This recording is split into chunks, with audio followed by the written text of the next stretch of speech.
Mm-hmm.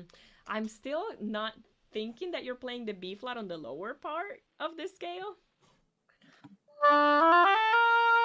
Can you stop on it?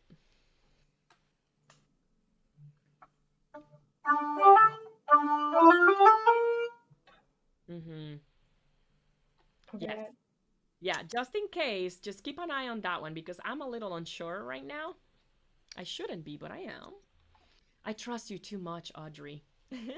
So yeah, so just keep an eye on it. Could we do the one at 53? All slurred as well. So we're first working on the evenness and reliability of the fingers and um, how well connected are our fingerings. So that is a recommendation of mine to just practice them all slurred and then address the articulations that you want on them at another stage. 53. Okay.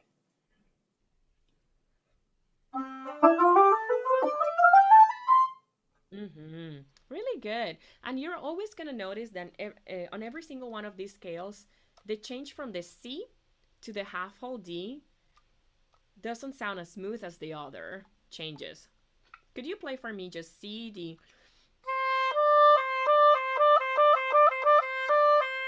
Just that?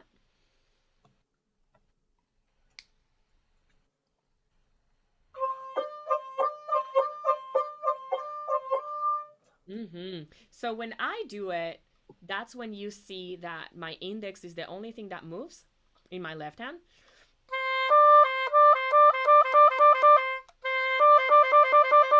In fact, I could leave my entire right hand down and only work with my left hand for playing the Ds.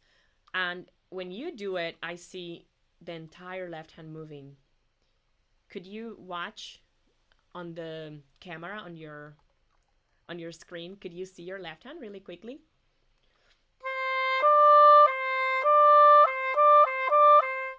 Could you try it and see your video? Yeah.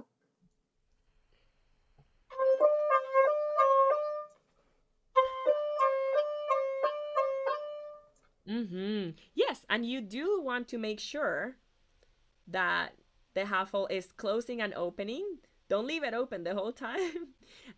But that is one of the warm-ups that you could do every day. Just those two notes in different rhythmic ratios until you feel like you're very efficient with that movement. And something like the scales here, it's going to make a huge difference for that. Let's play the very last scale, bar 85. Oh, that's the one with the B natural. We heard that before. What about 127?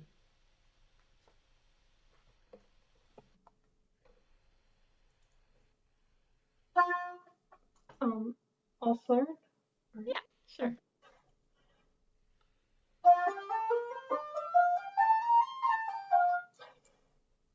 Do you hear now the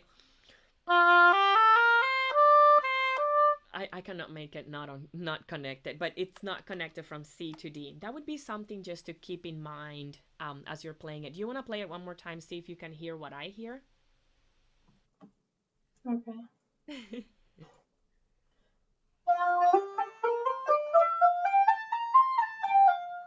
Yeah, that was actually more connected than last time. Sometimes just being aware of it makes a big difference. Um, so just keep working at like little details like that. These are the type of things that I love incorporating into my practice because it makes it less boring. I just like to find things like that in my playing. Because I feel like I want to get at it and like make it all clean and polished and just get that satisfaction at the end of the practice like okay, I think I did enough for today.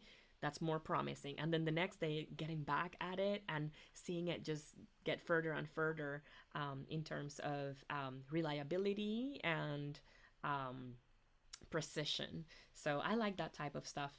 For the high D's response wise at 128, before 128, so at the top of that page, that third page of yours, I would say that in part, what's gonna help is just fingering the high Ds on time. I wanted to. Can you play for me the bar, and this is to finish, bar, pick up to bar 39. High Ds, jumping at them, they are difficult. So you really need all the fingers to be in sync and the half hold to open early. I see that you're playing, I think, high Ds without your finger down. I don't prefer tonguing on the high D that has the index open,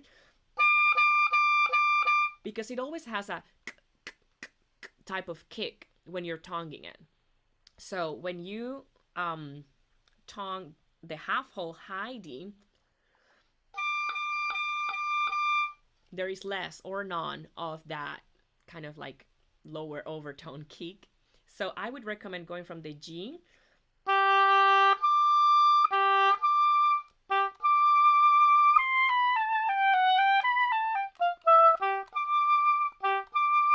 with the half hold. Do you want to try that? And we're done with that last topic. Okay.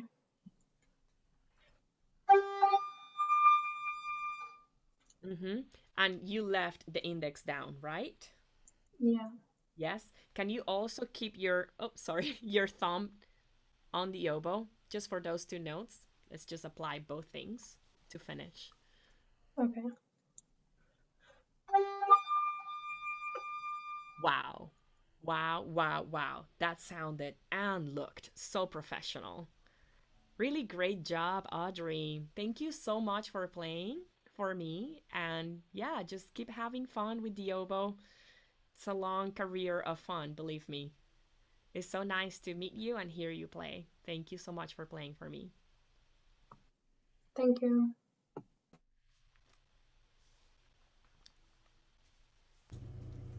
Hi, my name is Sebastian Gonzalez. I'm in 10th grade, and I'm going to be playing the first movement of Poulenc's Oboe Sonata.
Excellent, Sebastian. Excellent.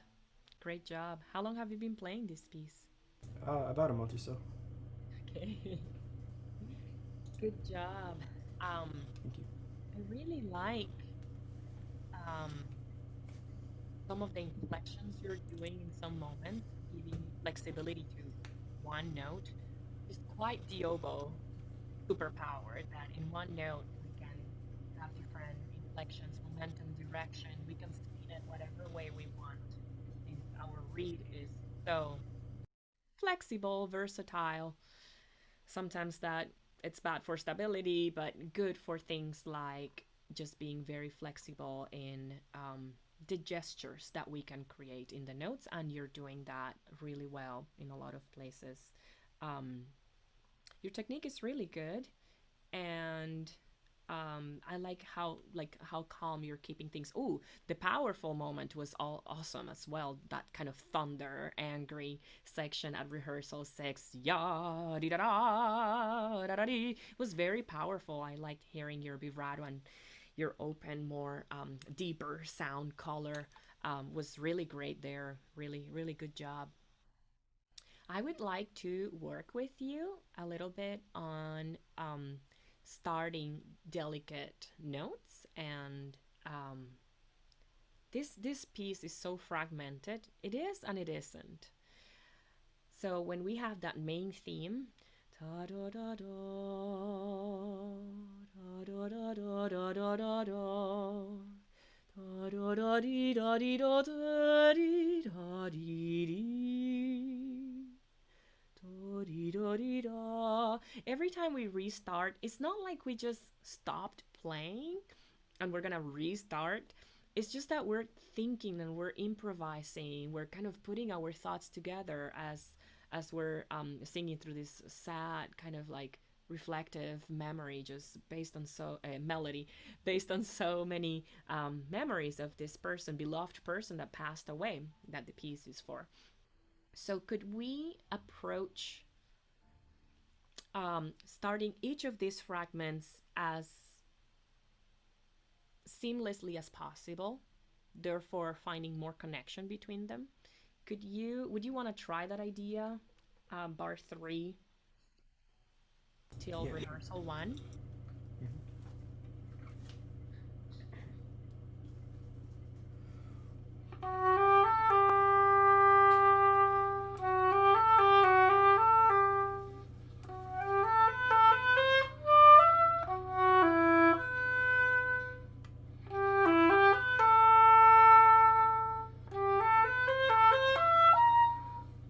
Really good. I think you were even more flexible this time than the previous time.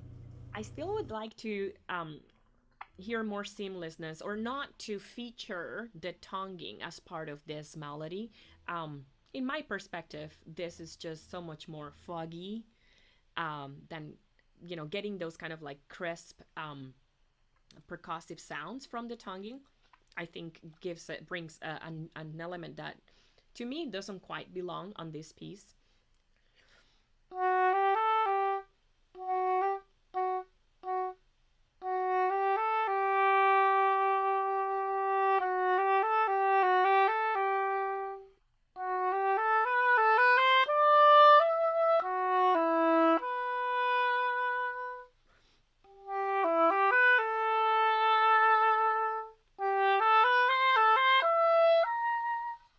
Whatever you want to do, but I think if the tonguings at the beginning, at the entrances, um, would be lighter, they wouldn't detract from other things that you're doing so beautifully. One more time and really hear that tonguing. Okay.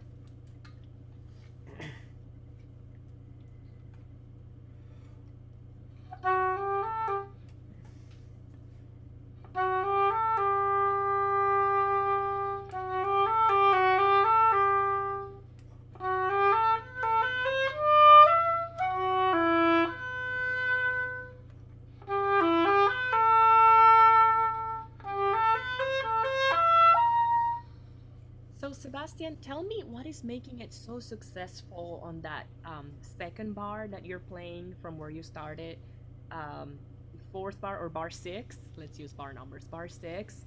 Bar 7 was extremely successful, and bar 8. What is making it so successful for you at the moment?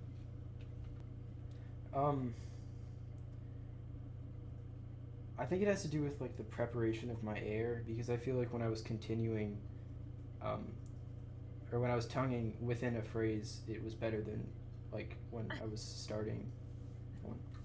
Right. And that may tempt you to hold on to the final notes that do have a rest in between before you start again. It might tempt you to hold them a little longer, not to interrupt that air column, which, yeah, it makes the job a little bit more successful. Well, I can tell you that we can only hear what we call slap tonguing, which is the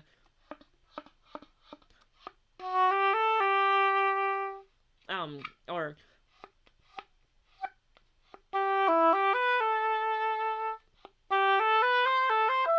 sorry, I'm doing an artificial version of it, but that what we're hearing at the moment is it has a name, and it's called slap tonguing. Have you heard about that? Yes. Okay, it only occurs when you're blowing preceding placing your tongue on the reed. So you're blowing, air is entering the reed, so we can hear the air sound, and that's what creates the slap tonguing. So you're blowing, your timing of your setup, it's creating a little sound before we really hear the beginning of the melody. So if you could time it differently, your tongue goes on the reed and then you blow. So tongue, air pressure, release the sound, release the tongue to release the sound. So tongue first, it's already there, you cannot see it, sorry. And then I blow. Tongue first, blow second, tongue first,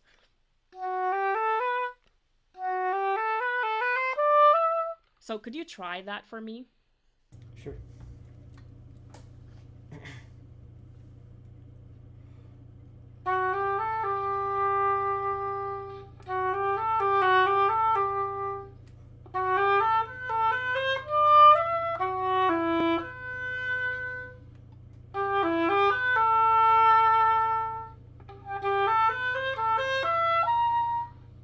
Awesome. You should see my faces. Every time you get it, I'm like, oh my gosh, it totally works. Could you give me bar 5, tongue first, then blow?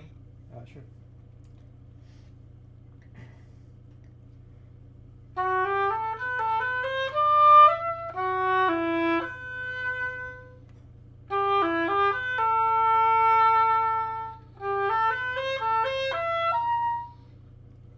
I'm done.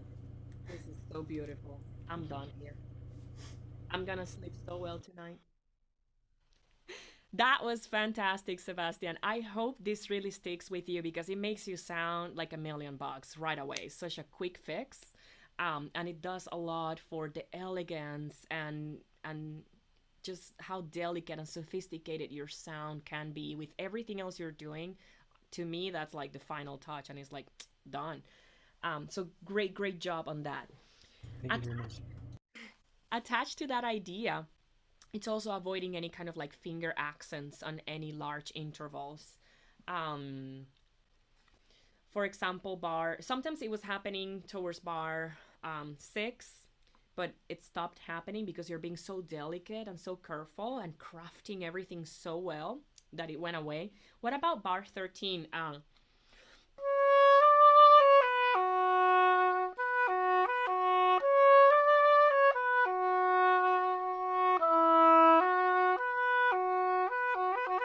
So there's no accent on that B to F sharp. You want to play like pick up to 13? Sure.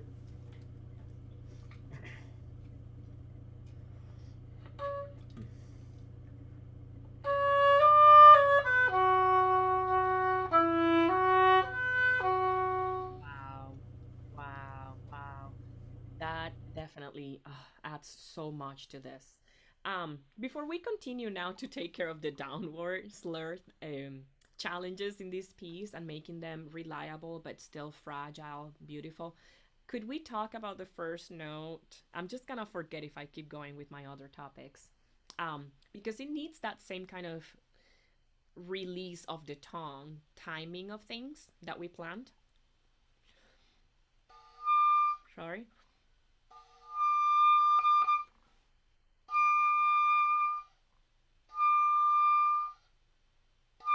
So it took me a second to find my sweet spot on my reed, but I'm definitely placing the tongue first and then releasing it elegantly, slowly, as slowly as possible, after I have pressurized even enough air for that note to come out the way I want to. Could you try several times, just starting that high D? Sure.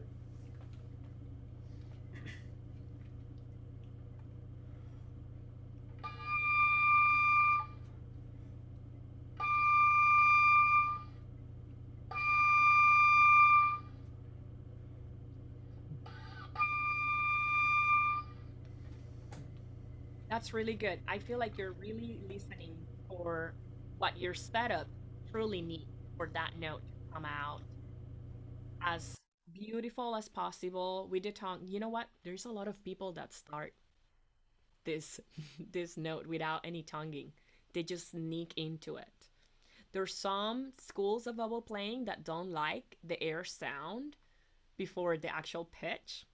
So if you could like close the gap of the air sound that we hear before the note would come out. Not sure that I can totally do it right now, but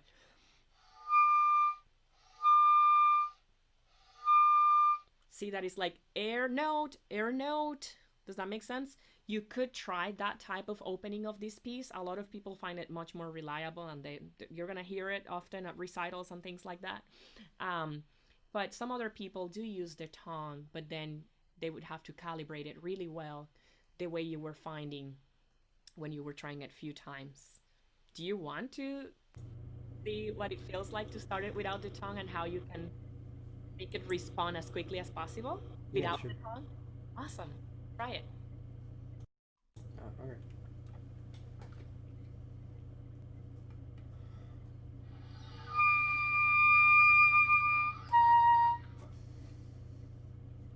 That's interesting. Yeah, you would have to close that gap of where we hear too much air. So we hear air, and the note should follow that as closely as possible. You want to try it one more time just to test how that would work? Sure, sure.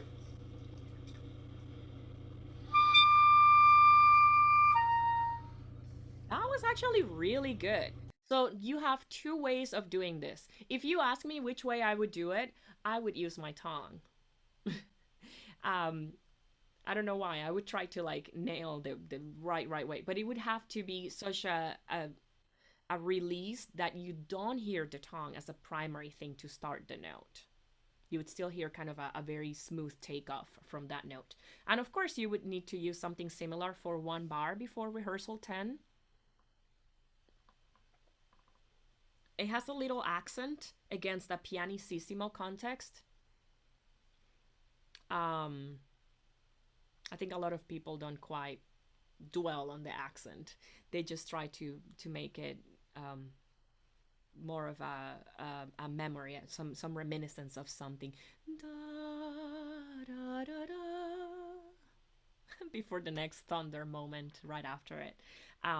So yeah, the release of the tongue can do so much for this. Okay, it's a time to talk about the downward slurs. So this is bar 16, and then also the one on bar 28. What have you been trying to do so far for those? Those are hard, Sebastian, let me tell you. I may not make it today. Well, I try to use I try not to like force them out and just kind of let them fall out, but doesn't always work. And I've also been trying to not like be so tight with my embouchure, like a little more relaxed. Excellent, excellent. You can even give it a little push with your embouchure too. So, have you used the trick of opening your index? So you play the D with half hole, then you open the index completely as you're still playing the D, and then when you want the low D, you close, of course. So it's half full, you're holding the note, then you open before the low D and click on the low D. Have you tried that? That's a trick that a lot of people use. And it makes life so much easier. Have you used I that? didn't know about that. Oh my goodness, I'm so happy to be the one to introduce you to it. You'll love it. Try it. Okay.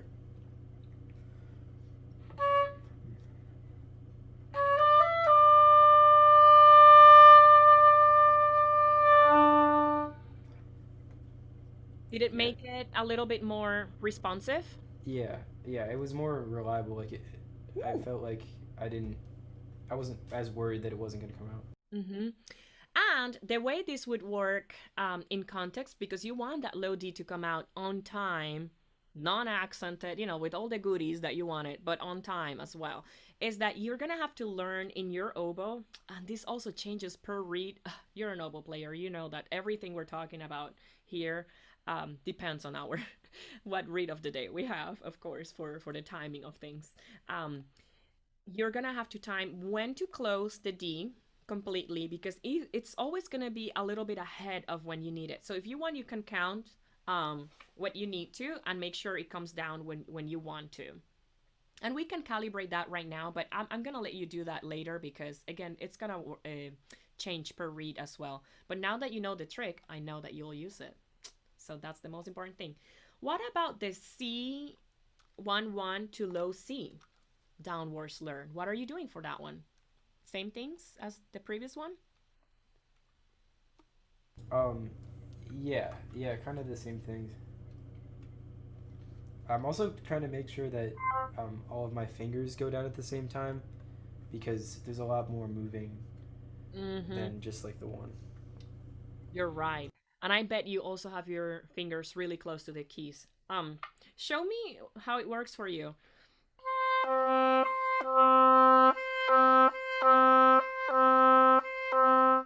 Show me a few of those. Let me see the reliability of it. Okay.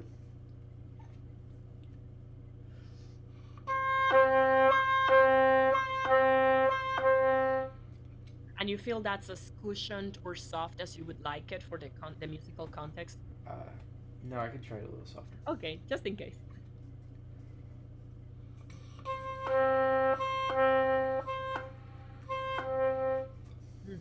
The closer you can have those fingers to the keys, in fact, you can be touching all of the keys. I'm touching them before putting them down.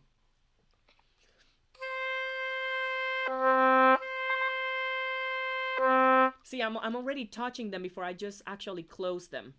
And that usually creates the most seamless sort of like click downward to the low C. Okay.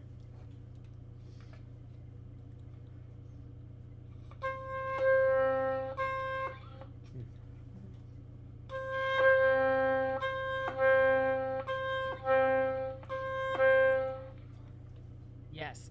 So if this is recorded, you should go back to the recording where my eyes went really big. That was the most beautiful, seamless version. And this is the thing, when I practice and I find that things are unreliable, I always look for the best version, because every now and then you'll hear that there's just one or two versions that are like absolutely amazing. And you're like, wow. I always ask myself, if those were possible, even if there were flukes or whatever, like they just kind of happen, I get obsessed with finding them again, over and over again. And I think with your advanced playing level, you can go chase this kind of like magical moments that happen for you, and like really connect with them to the point that you get to really discover them and understand them, and why do they happen, what is it that I'm timing, what is it that I'm doing, what makes it more reliable, how can I find it again, and incorporate more and more sophisticated tools in your playing, because your playing is really fine, really great. So this like minor details is just gonna give it nice touches for it. So are we out of time, since I see Rachel joined back with her video? Just want to make sure I don't run over. Oh, we may have some time.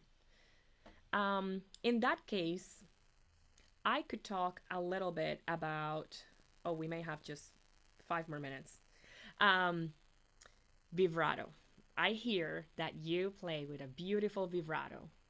Do you? Do you agree, Sebastian? Oh, we may have some time. I think it's good, but sometimes I wish I could get a little more out of it. Right. I heard that your vibrato was there in big moments or really obvious moments where the vibrato should be there, but not so much where the vibrato should help connect events and narrate the same way your notes narrate things. The vibrato can do the same. So perhaps a quick place that we can use are moving notes like bar 17, 18, 20, 21, where even though we're moving notes, the vibrato can still narrate.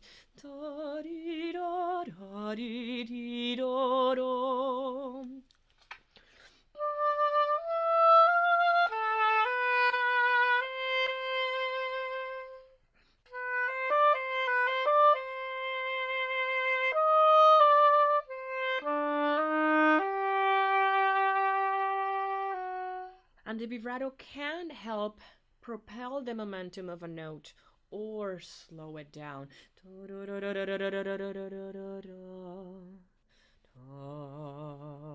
The vibrato can be static or can move forward or backwards to give to go along the same nuances that you were doing that were so beautiful. Would you like to try? 17. Sure. Using vibrato through moving notes.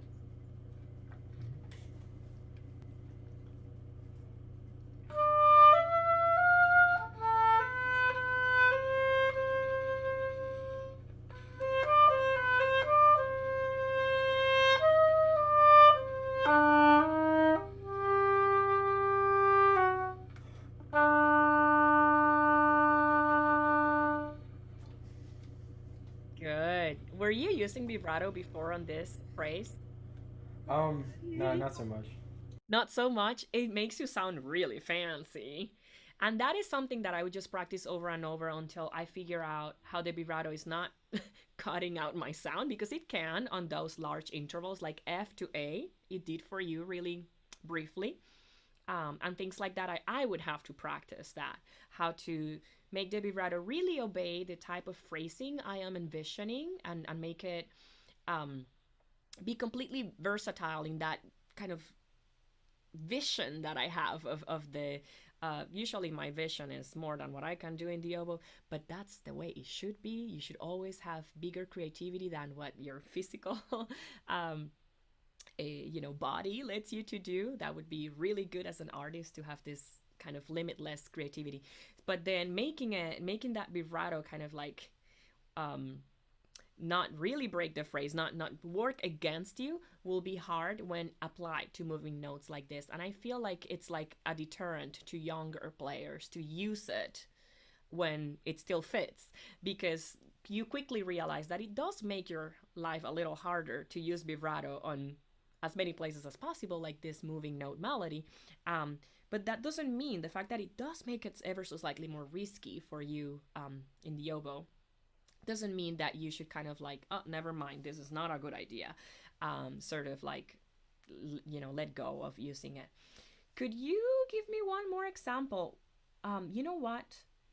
I did wanted some vibrato at bar 2 bars before rehearsal 6. Ya-da-da. Hold on. This one.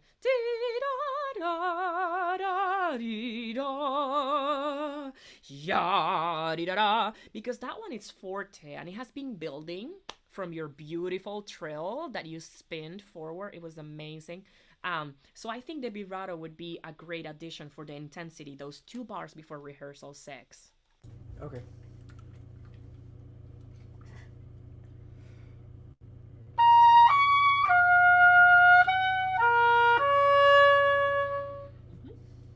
Open more your embouchure and your sound.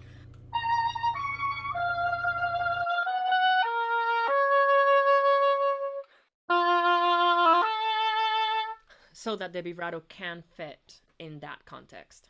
and we can hear it as a yada powerful element. Okay.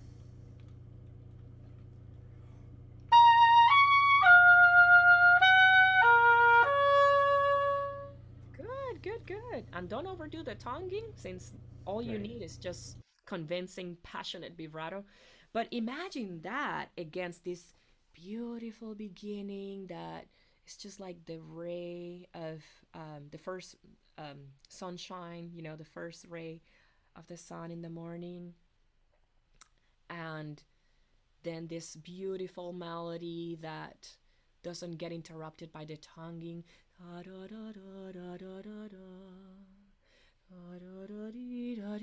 Almost like soft waves in a shore of lake or the ocean, and then strong moments like the ones that you just played with strong vibrato, open and deep sound, and then back to some more of the beautiful, gentle tonguing and seamless movement from one note to the other, even if the intervals are large. I think that's going to bring a lot of great contrast and variety for this movement for you. And I'm so glad I got to hear you play it. Like, I just want to hear all of you again, like a month from today, and just sit back and enjoy, because you're all amazing. Thank you so much, Sebastian, for playing for me. Thank you for hearing me.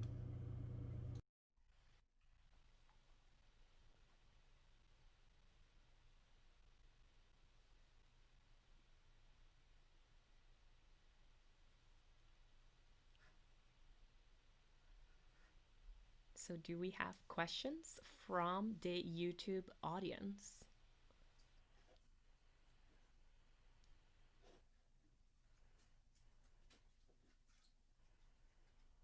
Hi, I guess I'm back on the video. I don't know yet. But thank you so much. This is so absolutely wonderful. Questions from the YouTube audience? Yeah. Some people have we've got one question here from Patricia Harden, and she's wondering, how did you start playing the oboe? I guess I'm back on the video. I don't know yet. But thank you so much. I started playing the oboe when I joined a music high school in Puerto Rico. It's a dual kind of program where the music program, it's loaded with theory classes and I started playing orchestra, and I can joined hear my own echo. I'm sorry. a music high school in Puerto Rico. Yes, Rachel, you may need to mute because I can hear an echo with a big delay. So, yes, I had to take an exam to start this high school because I did not have any musical experience before, but I so wanted to play an instrument, and my family wanted me to get music lessons. And it was a very intense program because we started at 7:30 a.m. with academic classes, and then the whole afternoon was the music program. And I spent 6 years there with a great teacher, with weekly lessons and many other music classes. I thought it was the perfect environment to really take off really quickly in my development as a musician. So I felt really lucky about that. But yeah, it basically, finding the oboe was basically kind of random for me because I didn't know what the oboe was at the moment, and it was assigned for me at that school because it was the only spot they could really offer me. Of course, nobody wanted to play oboe, so they gave it to the person that didn't know how to play any instrument. So they just started me right on it on seventh grade.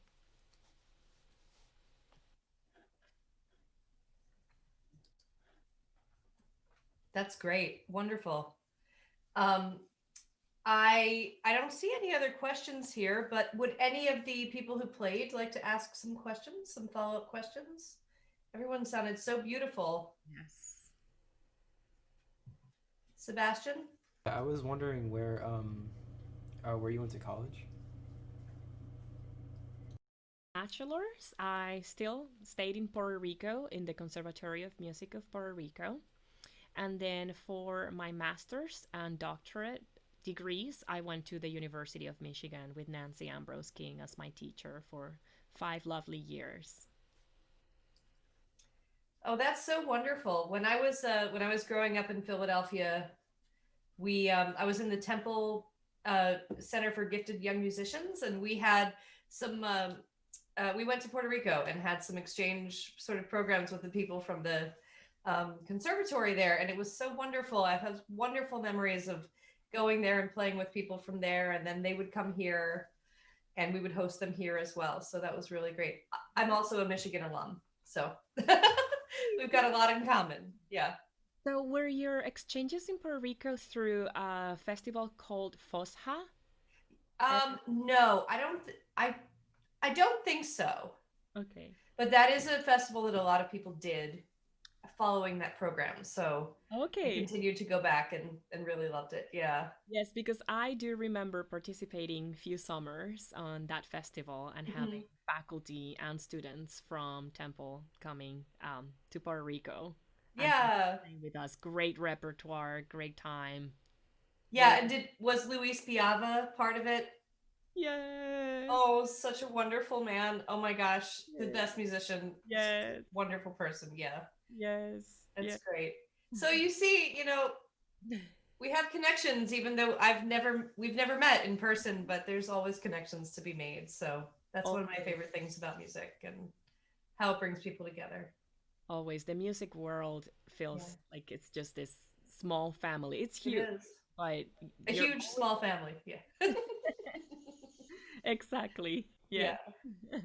Yeah. If anybody has other questions, anybody else who played, if not, then I just want to thank you. This was such a wonderful class, and thank you for, oh, sorry about the beeping, for all of your expertise and everything that these kids learned tonight. And thank you so much. Thank you so much, everyone, for playing for me. Really good luck with your studies. Yeah, happy holidays, happy new year. And yes, just really keep at this oboe playing, this profession. I think it's amazing, even though times are difficult lately. Um, I just have so many beautiful memories that even when times are difficult, they really um, fill me of love and hope. So, yes, I cannot wait to meet you again at some point in the future and hear you play again. So, thank you so much for sharing this time together with me today. Thank you as well. And we hope that we can have you in person next time. That would be lovely. Yeah. All right, everybody, have a great night. Thank you for joining us. And happy holidays and happy new year. We'll see you in January. Bye.